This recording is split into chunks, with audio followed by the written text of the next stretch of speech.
All right, guys, welcome back to another pre-match live stream. It's a big one today, James.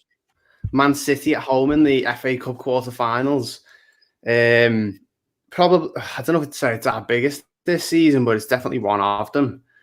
Badly needs a trophy. Team news in a few minutes as well, guys. So, make sure you're leaving all your comments for me and James. We've got Paul joining us as well in a few minutes. Just get all your comments in. Read out as many as we can. Get all your questions. Thanks for joining me last night on the little game about João Virginia, who's going to be probably the main talking point in the lead up to this. James, what's your stance on him? Because obviously we've all got to get behind him. He's definitely going to play, but I don't know.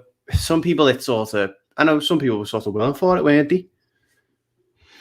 Yeah, it's a weird one, isn't it? It's like with the goalie, it's such an important position. Like you can chuck a youngster in, anywhere, and I feel like I'd be a bit more confident. But with a goalie, it's like such an unknown quantity. I know he had a really poor loan spell at Reading, which worried me at the time, and obviously he hasn't played any senior football since then, I don't think, until that Burnley game. So it's going to be an absolutely huge game for him. But I think we said on our preview over on Babbling Blues, and I think you boys tweeted it out, that we hope he sort of brings out as in a Jan Mucker against Man City and can pull off a few saves, because I think it probably will be a busy game for him. But to be honest with you, no matter who it was against, I feel like it was going to be a difficult game for him. So let's just hope he can sort of show why he's at the club, because obviously he's got to be good enough to play for Everton one day, that's the hope. So let's hope today is the first of many games for him.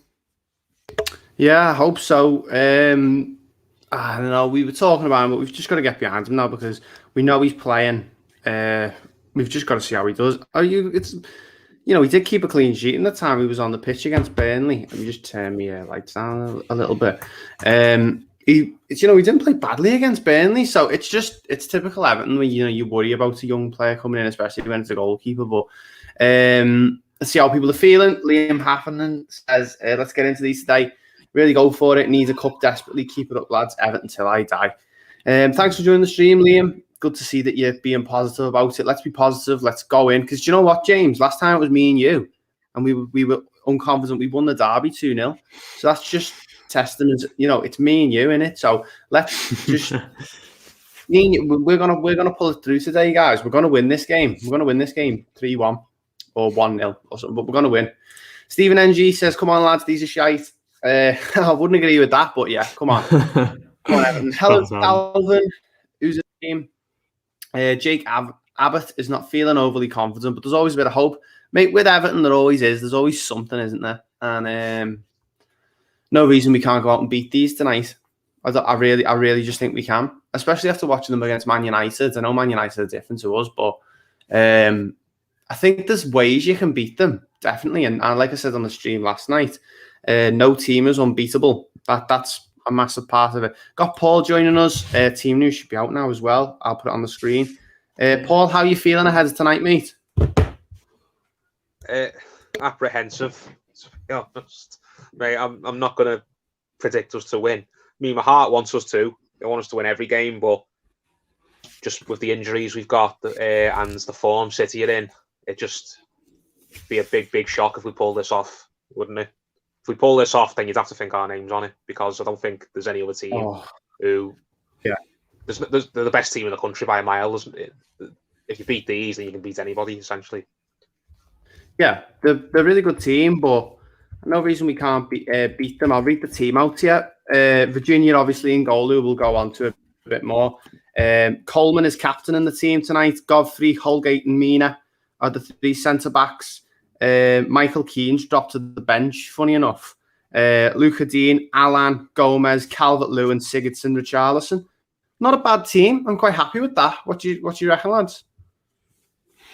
Yeah, it looks fine, to be fair. I think I'm surprised Michael Keane's not playing, I suppose. But yeah, Mina being fit's a bonus for me. My only worry is just our midfield. I'm trying to cope with them. We haven't got Corey. That's my only sort of real worry about the team, other than obviously the keeper. But yeah, that's fine. I'll take that. What do you reckon, Paul? I think that's as good a team as you could have hoped for, considering the players we haven't got available. 3 at the back, isn't it? Or 5 at the back, depending on how you want to look at it. And I don't think the 3 centre halves works as well when you've got Keane and Mina in there. I think it's one or the other with Holgate and Godfrey. So I'm happy with that. Our defence looks quite strong, and obviously Coleman's not going to have to do as much work getting up and down the flanks, is he? He's going to be able to stay forward a bit more if he needs to. And Calvert-Lewin up there with Richarlison. I mean, maybe I would have played Gomez and I would have played Davis over Gomez, but Davis and Alan didn't work, did it, against Burnley? So maybe that's Carlo's thinking there. But yeah, looking at that team, I think that's a strongish lineup. It's probably the strongest lineup we could put out when you take Decore and Richarlison out, Decore and Rodriguez out of the team because they're injured, obviously. Yeah, I would have probably had Davis in over Gomez, but there's 2 goalkeepers on the bench again tonight. Number 63 Leben and number 53 Tyler. So it just shows we do have an endless pit of goalkeepers. It's just never heard of any of them. Yeah, Joe Virginia, Paul, me and James spoke about a little bit before you came on. Also, guys, let us know what you think of the team news. Give us your opinions on it. But Joe Virginia, are you confident with him in goal tonight? So I know see much of him, mate, but and obviously a lot of us would have preferred if Olsen was fit, but got to just get behind him, haven't we? Yeah, it is what it is. There's nothing we can do. Olsen and Pickford are both injured, and Virginia, even if we don't win the game tonight, it's not going to be because Virginia's in goal. Do you know what I mean? There's definitely Ian Turner vibes. I don't know if you boys will remember about 15 odd years ago when Nigel Martin. Yeah, they were both injured, and we had to play Ian Turner. I think it was Blackburn, and he ended up getting himself sent off. And then John Ruddy came on for his infamous first and only ever appearance for Everton. But in a couple of days before that game, Ian Turner had to play in the cup, I think, at Stamford Bridge because Richard Wright had got injured by falling on the sign that said "Do not train in this area," and Ian Turner had to play in them. So whenever you have to go with your 3rd or 4th choice goalkeeper, it doesn't inspire confidence, does it? But the lad's young. Do you know what I mean? It's not like he's some crap 40-year-old who's just been there to make up the numbers. He's at the club.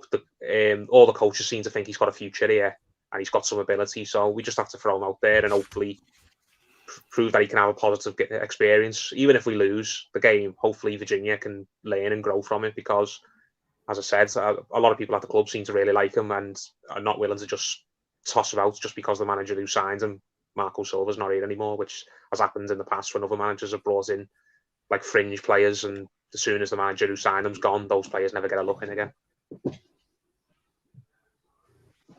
City team is Stefan in goal. Ederson drops to the bench for them. Walker, Diaz, Laporte, Zinchenko at left back. I know I was talking with Rob and he wasn't really sure if it'd be Zinchenko at left back or Fernandinho's captain, Gundogan, Bernardo Silva, Phil Foden and Gabriel Jesus. So it's a tough Man City side. You've got Ederson, Stones, Aguero, Rodrigo, De Bruyne, Fernan Torres, Benjamin Mendy, Riyad Mahrez and João Cancelo on the bench. And I can't think of a player in that team who would get in our first team on the bench. I mean, but you know, like beating teams like before under these circumstances, it's not like, you know, because there's always something that seems to go for us. It's straight in, like something weird seems to happen in games like this. It's not like, oh yeah, they're better than us on paper, so they're going to beat us. There's definitely I don't know. There's a feeling in the air that we could do it tonight. I've just got a feeling. I hope so. I was watching the highlights. Yeah. Let's see what people are saying. Welcome to Erwin Koeman, who's back in the stream. Matty Flynn says could be grim this one. Josh, you heard in the stream. Thanks for joining, Josh, after last night's stream as well. I know I built your confidence up a little bit talking about us last night, and you said you ended up going for, I think it was 2-1 to us. But how do you feel now? He says one good thing is Mina's back in. and Stefan in goal for City, we have a chance to score goals. But then again, so do they. We've got a young goalkeeper in, and so have they. So works both ways on that front anyway. But 5 at the back, it looks like. I think, James, you're happy with that? Because I actually said in our opposition view that I wanted us to set up like that with Coleman in the team and maybe to a back 4 when we're defending and back 5 when we're. Yeah, we were saying that in our preview about maybe Coleman doing a job on someone like João Cancelo, maybe, because he sort of seems to pop up all over the place. But it looks like he's probably going to play just as more as a conventional as a right back as they can get in for a Pep Guardiola team. So I think that's probably going to be their game plan. I'm more than happy with a more defensive setup. I think I saw a 6 at the back yesterday on Twitter. Someone posted where they had Coleman and Dean on the wings and then a flat back 4. So I'm not surprised he's gone for a defensive setup, and I think that is probably our best chance of just trying to contain them and maybe getting a little bit lucky, taking our chance of scoring off a set piece, something like that. I think that's going to have to be our sort of plan of attack this game, because even though they have got a slightly weakened team, it's still absolutely unbelievable. I think probably Stefan's maybe the only one, and Zinchenko. They're probably the only 2 we don't get in our team, I'd suggest. So it's an incredibly strong team from them. Yeah, he's not a bad Josh player. That's Stefan. You know, he's the United States men's team's #1 goalkeeper. I know obviously he's the number 2 behind Everton, but he's always looked good when I've seen that Stefan. So it's not like he's Virginia or he's just some kid who gets a look in every 6 months and they've got a cup game. Nothing bothers about. He's come in for City a few times over the past year or so, and for a game here or there. When I remember Edison, when he tested positive for COVID, I think it was earlier on in the season, he came in and played the game and looked okay. So, even their second string team still really, really dangerous, isn't it? It's interesting because I remember you saying that now. I remember him coming. I think he might have played every cup game for City so far in the season, even the League Cups and obviously in the League Cup final. But let's try and stay as positive as we can. It's gonna be so tough. But you know what Everton are like. They do like to surprise you every now and then, don't they? So see what happens. Josh says, as long as we don't concede 4 or 5, I'll be happy. Nah, to be honest, mate, it's not a league game. You've got to win it. There's no point if you don't. It's not a case of let's go out and not get embarrassed because we're not bad. You know what I mean? People acting out like we're a League One side coming up against City. We're not. We're a Premier League side fighting for Europe. It's not like they're playing a championship team or a one team. No reason why we can't go out and beat them. Things happen. James Brinkley's back on the stream. Thanks for joining, James. He says, evening, lads, starting off a positive side, so let's hope it goes our way tonight. And as I said, I've been trying to keep positive all day. I was watching highlights of the 09 semi-final at Wembley against United today. Because that one just brought back some nice memories. But James, what's your favourite Everton Cup? I'd say it's probably between either the semi-final you mentioned there, well, not the semi itself because the game was very stressful, but the penalty shootout was great when Jagielka scored. But it's probably just edged out by the quarterfinal in 2016 when Lukaku scored those 2 goals against Chelsea. And I think because I believe the week before we'd just been beat by West Ham from 2-0 up and we got beat 3-2. So I was on a real low with Everton and then we went and we beat. I know Chelsea weren't very good that season, but we went and beat. I think they were still Premier League champions. So I was very surprised that we beat them. And we definitely should have won that semi-final as well that year. But the quarter-final is probably... either those 2 or the Dan Gosling one as well. It's another great one, which I remember really well. So one of those 3, but probably the Chelsea game is my all-time favourite. But if we win today, this could well replace it. I think it could. Paul, what's your favourite Everton Cup tie? I haven't enjoyed many because we haven't won a cup ultimately, have we? In the time I've been following Everton, I mean, I enjoyed those games that James has just spoke about them, but I remember watching one game. I'm so sad I couldn't be there because I had the chance to go and turned it down because I didn't think we'd win. was during Sunderland in the quarter-final. I think it was in 2012 when we drew the first Yeah, leg, yeah. and then we went to the Stadium of Light, and I think we got 2 first-half goals, Jelavic and someone else. That was His a own real goal, good one. wasn't it? But yeah, that was a cracker. And Yeah. I also enjoyed bit of an under the radar one. This, but it was special to me because it was the first time I'd ever seen it live in a stadium when we beat Norwich in the League Cup on penalties. It was the first time I'd ever seen a penalty shootout, like when I was in the stadium for it.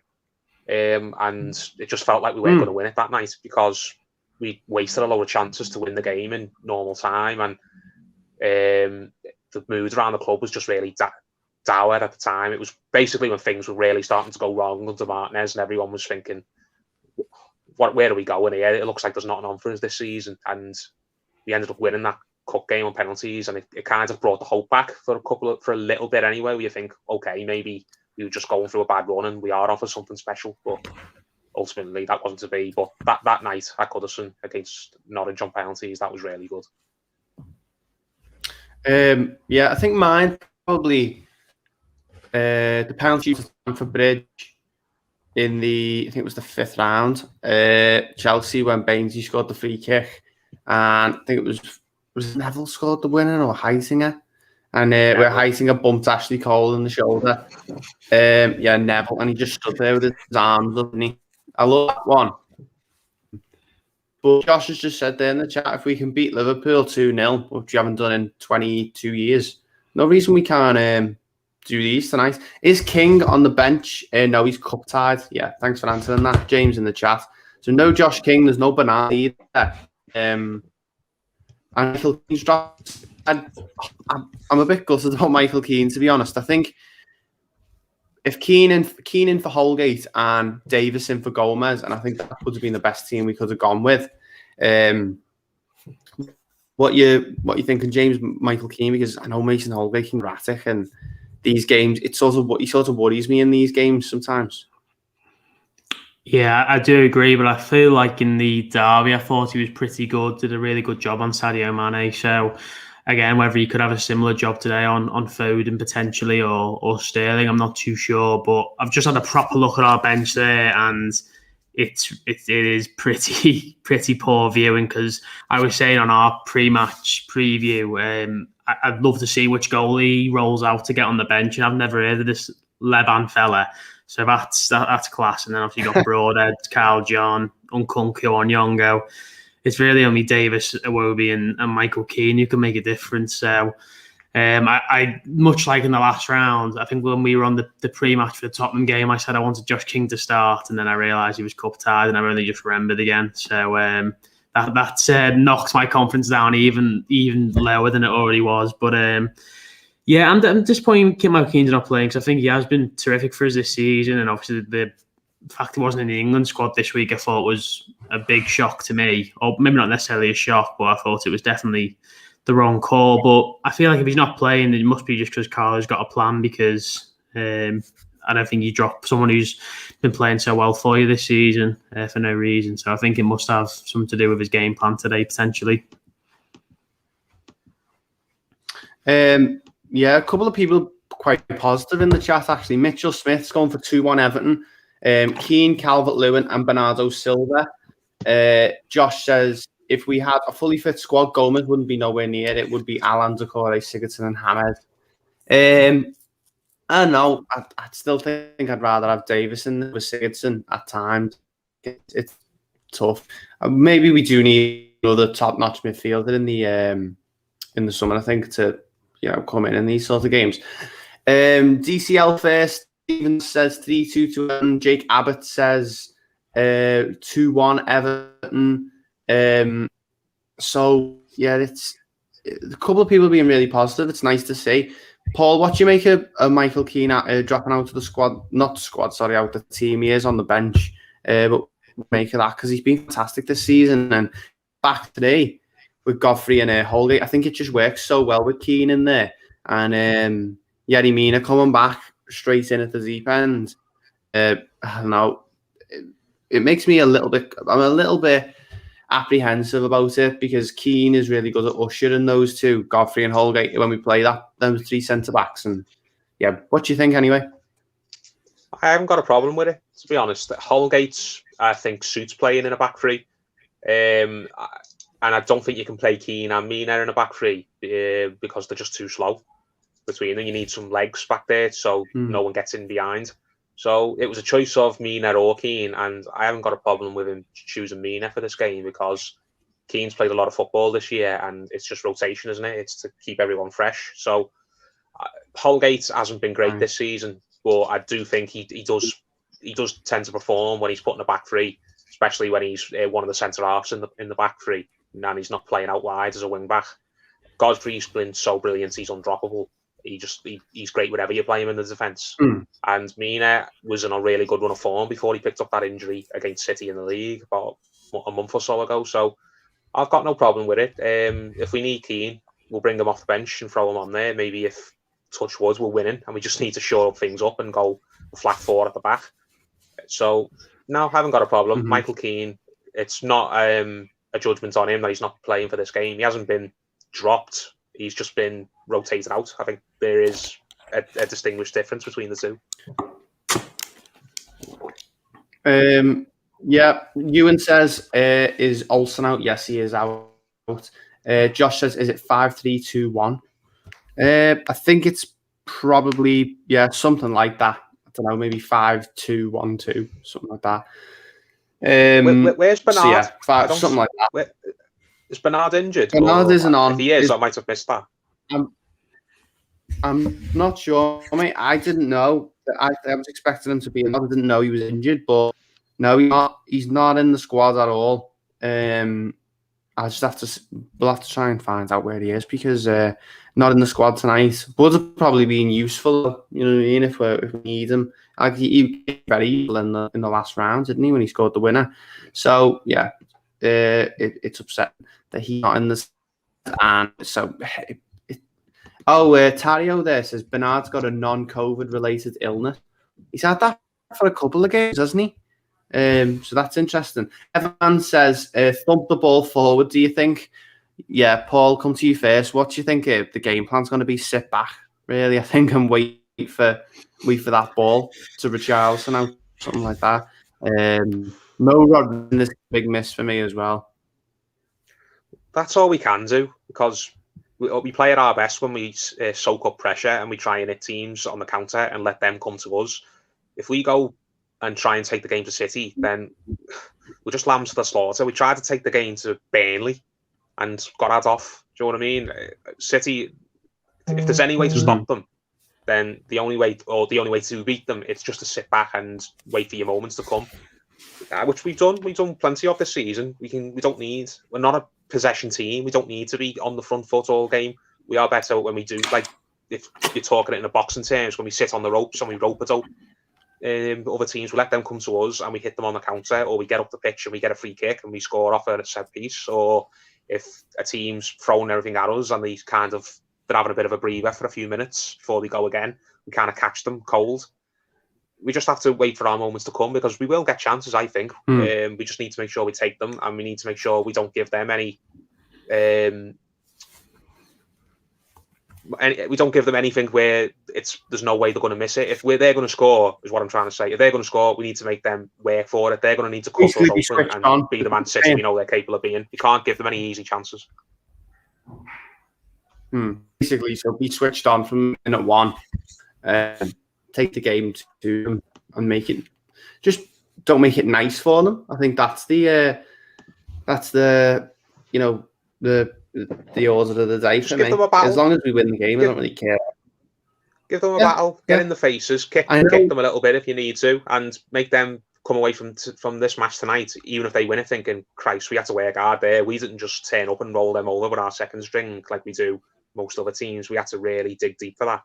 And if they can beat us, then fair enough. But I just don't want to see us go out with a whimper, which we've done so often at Goodison this season. I know. We beat ourselves. Anthony NG says Penzo always brings the drip. Good vibes. He does. James always looking sharp on the live stream. What's that you've got on today, mate? Is that 96, 96 to 98 away shirt, yeah. recent purchase. Yeah, nice. That's killed me. That I love that. But yeah, obviously, guys, same as always. Get your comment, players for both Everton and Man City for all the ones that you get right. I'll shout your name out on the stream. I'll read them all out. And also give us your score predictions as well. We're getting quite a bit more viewers in now. Make sure you like the stream as well. If you're in here, like the stream, just like it. Simple as pass all the positivity around the Everton fan channel. It's gone out of my mind now what I was going to ask, but yeah, I think sitting back and taking just really taking the game to them. And I watched the derby, Manchester derby. James, I don't know if you did, but I think this City team is beatable. You know, I think they're very good. Don't get me wrong, they're brilliant side, but I don't know. I don't see sometimes when you watch other teams like Chelsea 0-4-5 or like an Arsenal invincible stuff like that, you see the way that they can change how they play to win games when they don't deserve it. For me, I don't think City have got that. I don't think City have got the ability to change the way they play, be reactive. I think they just go out and play this fantastic football. Fantastic football blows everyone away. But I think if you go 1-0 up or you go 2-0 up and you put them under the cosh, they'll just carry on playing the same way. So what do you think, James? Well, I think we needed a team to beat them because I think tonight they could have equalled like the record for the longest winning run in Europe if United hadn't beaten them a few weeks ago. I did watch that game and I thought they were really poor, to be honest. And I think in the weeks leading up to it, I know they had that unbelievable run, didn't they? Where I think they won 21 games in a row, something like that. There were signs in games like they scraped past Villa. Bit of a lucky refereeing decision. They scraped past Wolves ultimately. I know they won 4-1, but it was quite late. They got the second goal. They scraped past West Ham, and then obviously United did a bit of a number on them. And I was talking to my mate this morning, who's a City fan, and I was just sort of saying, Pep does have it in him to have the odd game where he just doesn't seem to have an answer for what the other team have got, and they kind of go out of a game with a bit of a whimper, like they did in the Manchester derby. It seems like all these ads. Pep's number for the past couple of seasons because there's been some derbies, certainly in the league. I think he's unbeaten in 3 games at the Etihad, which is unbelievable when you think about it because how good this City side is. But yeah, they are absolutely 100% beatable. And I think on their day, they can be really poor. And I think on their day, they can be outclassed and out-tactics. If we had a fully fit squad, I'd be not confident, but there'd be a lot more belief there. But I just think with the injuries we've got, it's a lot more sort of optimism than anything else. So, but yeah, the City team are absolutely 100% beatable. We need to just get a bit of luck. I think, as Paul said, we need to sort of wait for our moment and sort of take them. It's not sort of sustainable in the long run over the course of the season, but we've done numbers on some of the big teams that got us in this season, like Chelsea and Arsenal, and also we beat Liverpool and Anfield a few weeks ago without having much of the ball, but we created the best chances in the game, more or less. So, yeah, we absolutely can do this today, but I think it depends very much on which City team turns up as well as sort of what Everton turns up kind of thing. Yeah, Paul, what do you think? Because, just watching that, I feel like if there is like, City do have some sort of kryptonite somewhere. Man United have obviously figured it out. So it's got to be some way to them. And they are beatable, but as James said, if we had our full strength team, I'd be a bit more confident. But it is going to be really tough. But how do you feel about that? Do you think this? Where do you rate this City side? Because they're a brilliant team, but I just don't know if yet possible from a side for me. I don't know. Even though they've won all those games. Pep's one of those managers, isn't he, where he's got this mentality of I know better than everyone else, and he can be stuck in his ways, as James was saying. And there are times when he will just absolutely refuse to change what he's telling his side to do, even when it's not working and his teams are losing. He just doesn't believe in winning football matches a certain way, and he never will. And that's a weakness he's got. He's not got many, but that's one of them. All we can do is just hope that he's the Roberto Martinez, mate. He doesn't like to change his team. Roberto Martinez modelled himself on Pep Guardiola, didn't he? That's brand of football that Guardiola, I wouldn't say invented, because Johan Cruyff invented it, didn't he? But that style of football that Pep Guardiola's famous for is the same thing that Martinez wanted to instill in Everton, and it was just not going to work, because that's not what Evertonians have grown up with. That's not what we're used to, and that's, unless we're winning games every week, that was not a style we were probably going to get behind. Whereas with Guardiola, he's 100 times the manager that Martinez is, and he's managed to get everyone to buy into it, not just the players, but the supporters and the staff and everyone at the club. So I do have faith that Ancelotti can outwit Guardiola, and it's on the tactics side of things, but it's going to come down to which players perform on a day and which don't. Ancelotti could have the best game plan in the world.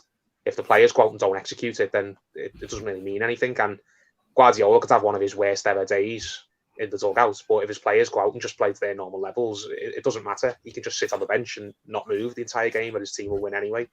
So it will be important tonight that basically we don't make any little mistakes here and there. We have to just make sure that we're matching them all over the park, and if we can drag it out a bit, if we can maybe get to half time and City haven't scored, or the hour mark and they still haven't scored, I could see them maybe getting really frustrated and getting a bit ratty, to be honest, because they're not going to just completely do a 180 and change formation or change what they're doing to get the ball up our end of the pitch. They're just going to keep doing the same thing.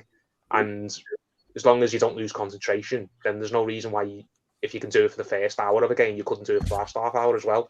But one thing I'll ask, because I don't know this, I haven't seen it, who's the referee today? Do we know? I'll check for you, mate.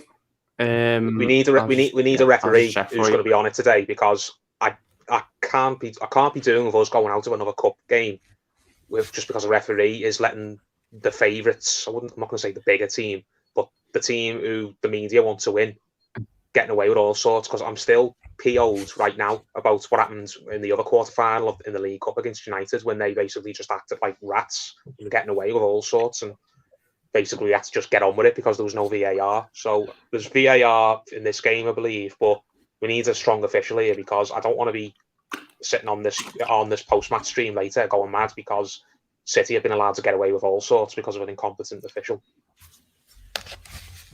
It's Michael Oliver.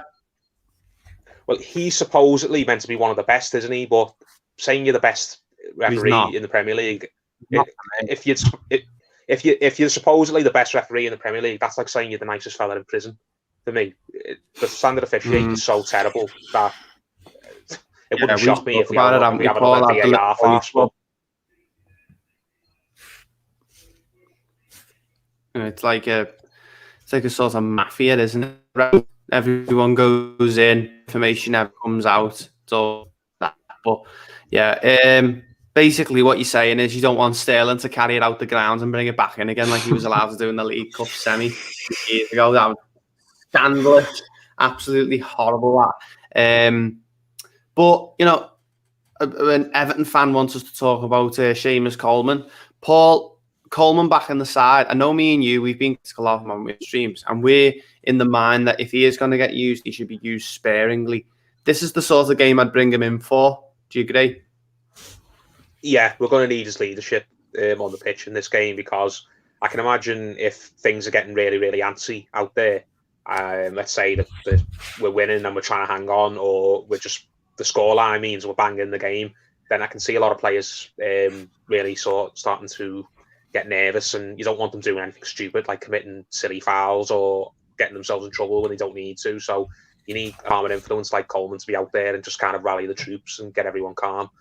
And playing five at the back, Coleman's better than Holgate at playing wing back. We know he is, even though he's slowing down and he's up there in age. So Coleman, if he can play anything like he did in the derby, then I think we don't have anything to worry about on that right side today. But fingers crossed.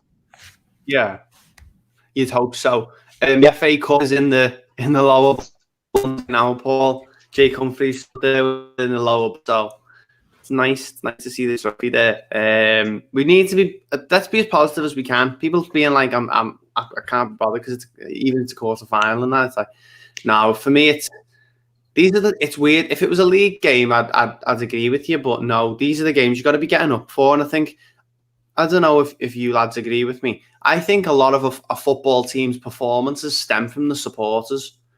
and the way they get behind. Like, I've watched Liverpool like in the last couple of years, and there's been times when they've played absolutely awful, but the supporters have this mentality that they're the best thing since sliced bread. And I think that carries through to the team. Do you know what I mean? I think if we get behind the team and we go, yeah, we're expecting to win this game, that carries through to the. Would you agree with that, James? Because I think our negativity on social media, in the ground, when we are in the ground, and just the negativity in general, I think it has a big impact. I think if you act like you're not very good, you won't be. I think if you act like a big club and you act like you're gonna win every game, you'll win most games, because I think a lot of it carries over, especially in games like this where it's just a free hit. You know, it's one team against another in a cup quarter final. It's not, you know, there's no points at stake. It's just a place in the semis at Wembley. Yeah, I think this is the sort of game where if there was fans in, and I've tried to refrain from saying that for the past year because, you know, it's a level playing field. No one's got fans in, but I think it's a sort of game where there's fans in, it can bring it up to like an even keel in terms of, you know, City's players and the squad they've got. But if you've got 37,000 Evertonians behind the team, then I think that makes a huge difference. And I think, you know, we talk about the Jan Mucker game, for example. I think that's a sort of prime example of a team who, you know, have got sort of not a young goalkeeper in, sorry, but like a second string goalkeeper in. There's going to be some serious nerves there, and I think having a lot of fans behind is going to make a big impact. I think in terms of games we've missed that. We had a section of fans back for the quarter final against United that where Paul touched on, where there was some really poor decisions that game. But those sort of games, the derbies, I think they're the big ones where you do really miss the crowd. And I think today is probably the best example I can think of that we've had, where if you could pick one game this season for us to have a full Goodison, it would be an FA Cup quarter final, because then we go to Wembley and then there's sort of 45, 50,000 Evertonians there. So I think it makes a huge difference in terms of on social media. I do think the negativity sort of that stems certainly after a defeat isn't healthy, but I think it's much more important having the fans there and the sort of benefit that they can do rather than necessarily the sort of negativity they can bring. Because I think everyone will be up for this game, going the match today. Like, I think there will be a lot more positivity and a lot more hope that we can get a result, because the fans can give teams 10, 15% extra every week. Yeah, I just feel like if we act like, you know, we just put these are the better teams out of our mind. It's the FA Cup. I hate to be the cliche, and happens. Literally, the weirdest things happen. People, and I hate to bring it back. It's just, I can't stand like the negativity. It's just like, you know what I mean? This is a one-off game with two sides. They're only, when I know that the top of the league, they're flying, but we're not a bad team. No, we've had our flaws this season. We've not been great at home. We're not in the relegation zone. We're not in the Championship. We're not in League One. We're not playing a team that are completely light years ahead of us. I think City are ahead of us, deservedly. They are light years ahead of us, Stephen. What I mean, Paul, people acting like we're you know, people like we're the league side coming up against Man City, and this is like people are acting like we're it's to me, as a mate, honestly, I'm lost words. I'm sick of the people just saying this is we're definitely going to lose this game. I've had enough of it. Do you know what? We're going into the game. Every game starts 0-0. Let's just go in. Let's win it. But Paul, I want to get your opinion, because it just does me head in, nearly. It's momentum, isn't it? Momentum's a very powerful and scary thing in football, and if the fans are behind you, then it's very easy to build momentum. I agree with that. I do wish fans would sort of use their energy and turn it on the opposition rather than on our own players a lot more of the time. But I will say, on the other hand, it's very, very hard to get behind a team if they let you down constantly, when they shouldn't be letting you down. Yeah, I'm not one of these supporters who gets behind this, or whenever the team are playing crap, it's all the fans' fault for moaning and being negative. a lot of I don't believe in indulging mental midgets, because we've got a lot of mental midgets at this club, and we have done for a long time. If all these players don't like fans groaning at them for passing it backwards or sideways, go play for the likes of, imagine you playing for the likes of United or playing for the likes of Real Madrid and the likes of Barcelona, where you get moaned at even when you win. I'm sorry, do you know what I mean? If playing for Everton's too hard of a task for you mentally, then you're going nowhere in your career, because Evertonians will get behind you, even if you're not very good, as long as you just put a bit of effort in. Look at the likes of Umani Ase. He's a cult hero and got cheered when he was absolutely terrible as a footballer, just because he ran around and looked bothered. So it works both ways. It's a give and take, isn't it? It's the chicken and the egg. Do the fans need to lift the players, or do the players need to lift the fans? It's a very hard balance to find, isn't it? There's good arguments for both ways. I do think the supporters need sometimes to just put the negativity to the side and just get behind the team and help them. But there are times when the players need to give back to the fans and stop expecting fans to just be happy when they're putting in gutless performances a lot of the time. No, I agree with that, and I understand. Like after the semi against United, I was completely drained, and after that game, and they do let you down constantly. But do you know what I mean? We've got a good manager. We've got a handful of really good players. Why people talking about the game like we've already lost it, and that, I don't care what you say, that has an impact. In my opinion, I think we need to act like this is a one-off game. Anyone can win it. It's like it. I just don't like this. I just don't like this mentality that we've lost the game into it. It's just doing me head in. I've seen it on Twitter last week. Everything. Yeah, with the but Everton usually are lately, aren't they? I think as fans, we do really enjoy sort of just like crying it in a little bit. And I think the biggest example this season was before the Chelsea game at Goodison. I remember absolutely crying in everywhere, all over Twitter. People saying we're going to get battered tonight because we hadn't been on a great run.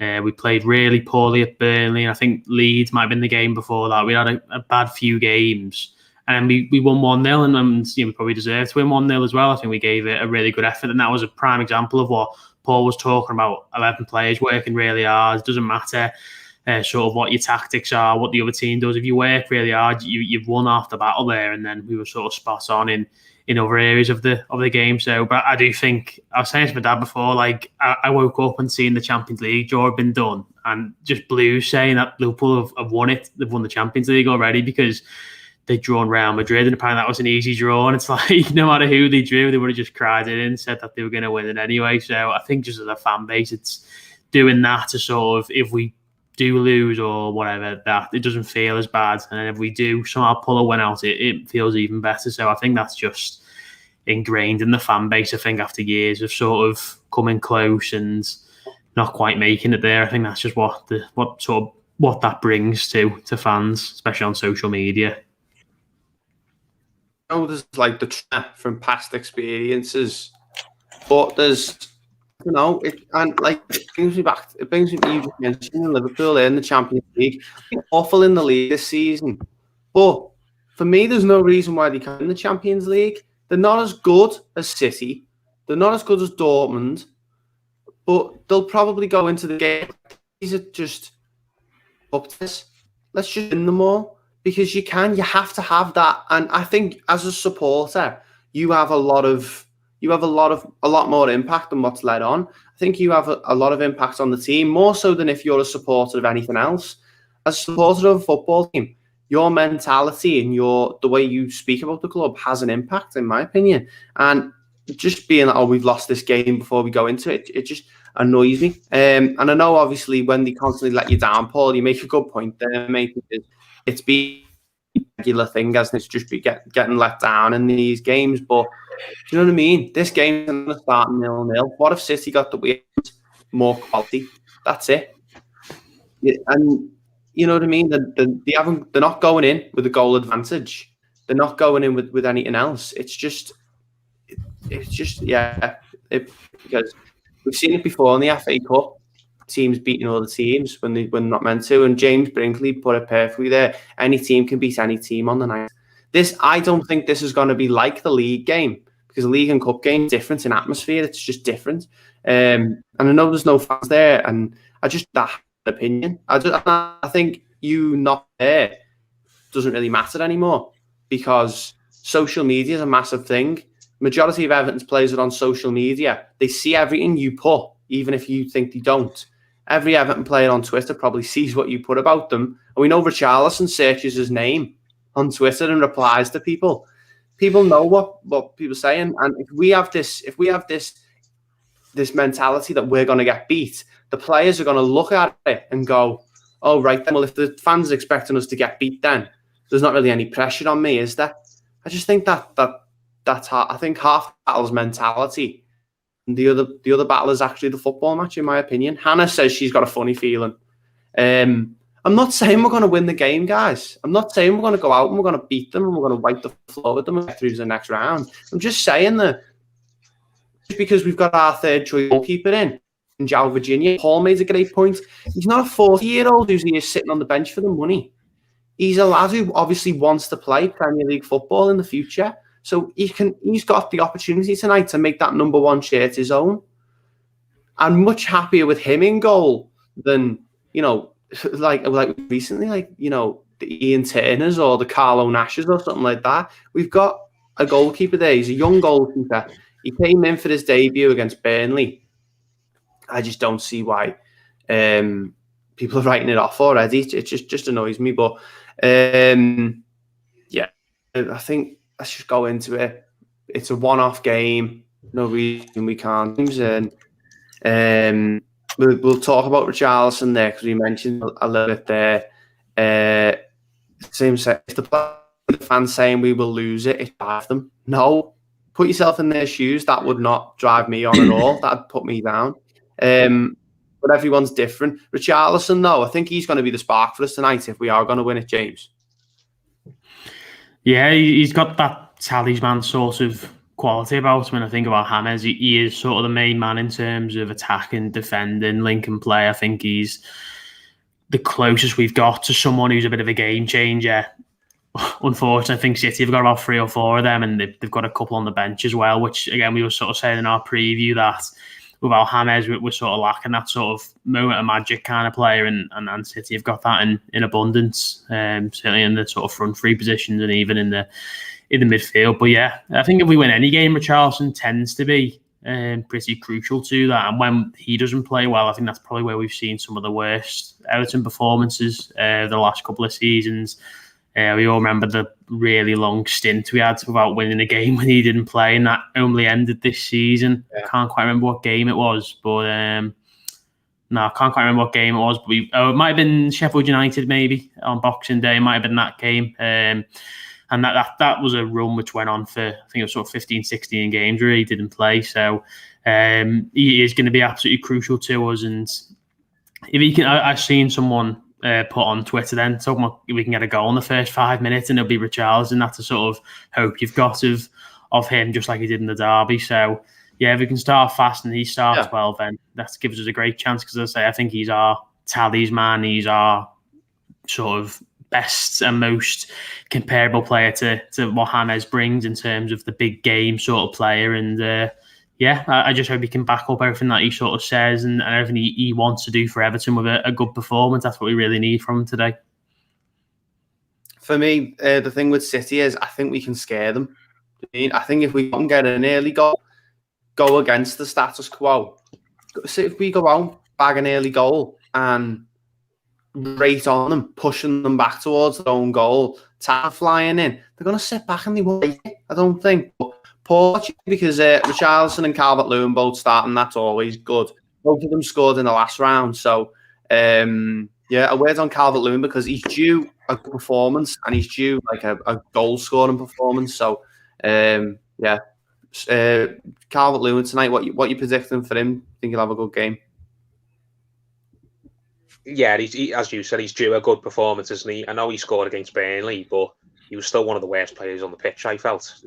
He had one of those really rare off nights. But if Calvert-Lewin can play up to the level that we saw in the first half of the season, then I think he'll be an absolute nightmare for City. And I fancy him and Richarlison to score again tonight, to be honest, the pair of them. it's what do you do though? Do you knock the ball in behind so Richarlison can hopefully run onto the end of it, or do we just lob balls into the box? No, Calvert-Lewin can get his head on one of them.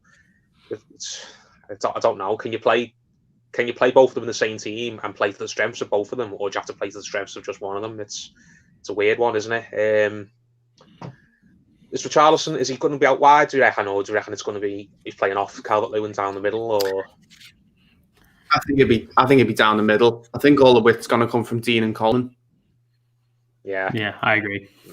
Yeah, so I wonder if we're going to be using the wing backs to launch balls into the box, then where's Richarlison really going to get his joy? But hopefully he just has a whale beater, because he was having a bit of a poor time in the lead up to the last round, wasn't he?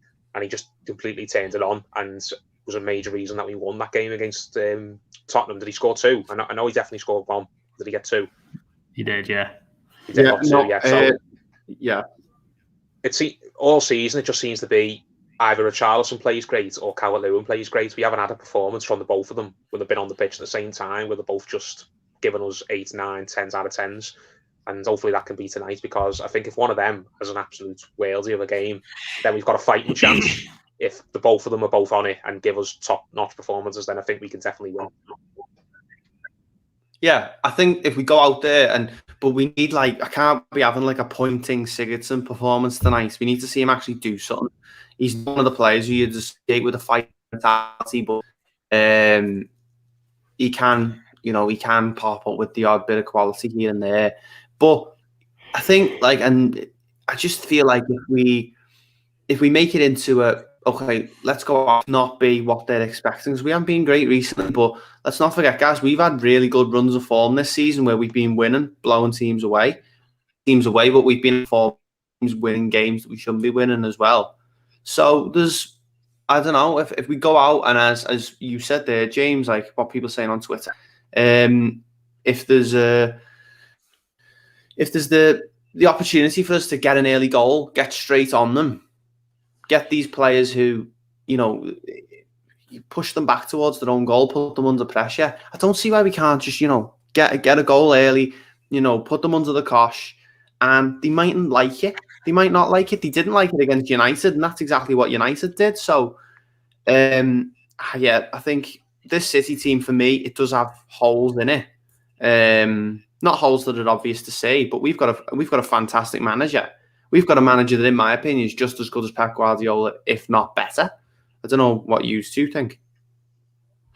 He's definitely in that sort of bracket of manager and what he's won in the game and how good he's been tactically. I'd probably have him as, in terms of in the Premier League, I think they're both in the sort of top 4 or 5 managers, I think, in probably the world. Ancelotti's now in the sort of bracket just below Guardiola, and Guardiola's up there on his own with 1 or 2 others, I'd probably suggest. But we've always got a chance when Carlo Ancelotti's our manager. We've won some games this season that I just can't believe we've won. We went away to Wolves with Gylfi Sigurdsson up front and James in behind him. It was the most bizarre team I've ever seen, and we won the game 2-1. I couldn't believe that we beat Chelsea in December. I couldn't believe we beat Leeds. I thought Leeds were going to absolutely roll us over with their energy.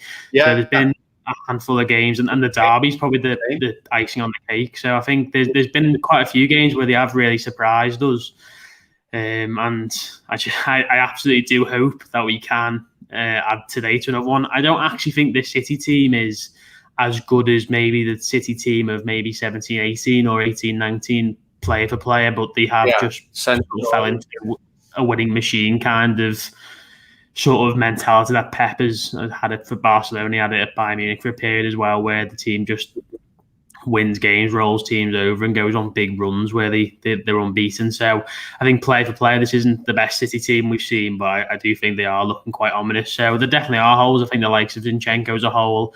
We said Stefan looks like a decent goalkeeper, and he's got better pedigree than obviously say Java Junior, for example, but I always have a bit more confidence when it's not your starting keeper in net and someone who maybe hasn't played for, I don't know, a month, 6 weeks, something like that. So there definitely are some holes, and as I say, if Ancelotti's our manager, then we've got every chance in the world. So let's just hope we can pull out another result today. Natty Co says we'll only have a chance of winning if we take every single clear chance that comes to us. They also say whatever we are on the pitch, if we get a clear view of the goal, we need to shoot. Hello to Callum as well. He's the bass player in my band, so thanks to Callum for joining the stream as well. He's an Evertonian. Good to see him in the stream. And yeah, I just feel like, and I think the derby you mentioned there, James. I think the derby ran a lot. It ran under the radar a bit more than they would always be. They were better than us. I think there was a mentality there that we couldn't go there and win, and Ancelotti squashed it. That we could go there and we could win it, and we did. I think this is for me. This is an easier game than the derby was. And I know they've not been very good, but there was definitely a feeling that we just couldn't do it. We never were going to do it. We were cursed there. Stuff always went against us. We went there this season and we battered them. So this game runs a bit more on quality rather than the impact that the mentality is going to have. But we still need to go into it with like, we can do this. We can beat them. Before we finish, lads, because I'm going to hop over onto Facebook and do the score updates on there. So go and because on Facebook as well if you doing the score updates on there tonight. But I want to get your score predictions, James. Score prediction for tonight. I think on our preview yesterday I said 2-0 to City, but I think I haven't spoken for the last sort of hour. I'm definitely up for it now, so I have to say 1-0 win. I think if we do win, it will only be by 1 goal. So 1-0 would do me every day of the week. Paul, score prediction. 1-1 after 90. I think we'll hang in there, but looking at their bench, I think if they decide to bring the big guns on, which you think they would do if it gets to extra time, I think they'll probably overpower us in extra time. But I think it will be a performance where everyone's kind of proud of the lads afterwards. No one's going to be on there moaning, saying, "Oh, we've completely bottled it. We've let the supporters down again." I think we'll put up a really, really good fight. But I just think with the squad depth that they've got and our lack of options off the bench, I think they'll just overpower us in the end, and they'll probably do us an extra time. But hopefully I'm wrong. Hopefully we can hang in there and we can be the team that pulls it out. I said the same against Spurs, to be fair, in terms of in terms of the squad depth, I said the same thing against Spurs. I thought they bring on the likes of Sissoko and just have legs all over the place. But that was another game I just couldn't believe we won. We had absolutely no right to win in terms of our bench compared to theirs. So I think I won't go with that viewpoint this time round after the Spurs win. Yeah, Josh says 2-1. Mitchell says 2-1. Get your score predictions in, guys, before we finish the stream. I'm going to be in the last couple of minutes now. I'm going to go for 2-1 as well. I'm going to agree with it. I'm going to think Calvert-Lewin and Richarlison are going to score. I think there's going to be a goal in the last minute for either team. It's going to be a late one, in my opinion. So I just hope it doesn't go to like penalties or anything, because I don't know if I could take that, to be honest. But I could see that happening. You know, I think it'll go to extra time and maybe penalties. If it goes to extra time, I think they'll be the only team that wins it in the extra time period. But if it goes to penalties, as I said, Stefan's a lot more experienced than Virginia. I think if it went to penalties, you'd have to put your money on them. But I think it will be a long night either way. But I do think after the game, everyone will be happy with what they've seen, other than the result. I think everyone will be patting the players on the back saying, you know what, they gave that their absolute best there. Just hopefully their absolute best is enough to get through. Blue Dog says, come on you Blues. Ronaldo McCarty says 2-1. Josh Early says, my heart can't take another 5-4 win. My heart can't, but I'd definitely sacrificing a couple of beats for the 5 tonight. But yeah, thanks very much for watching the stream, guys. Make sure you drop it a like before you go today. Really helps out the channel. Thanks to James as well. Go check out the Babbling Blues on Spotify and all your good podcast providers. Tune in for the post-match live stream as well after the game. Thanks for watching. We'll see you in the next one.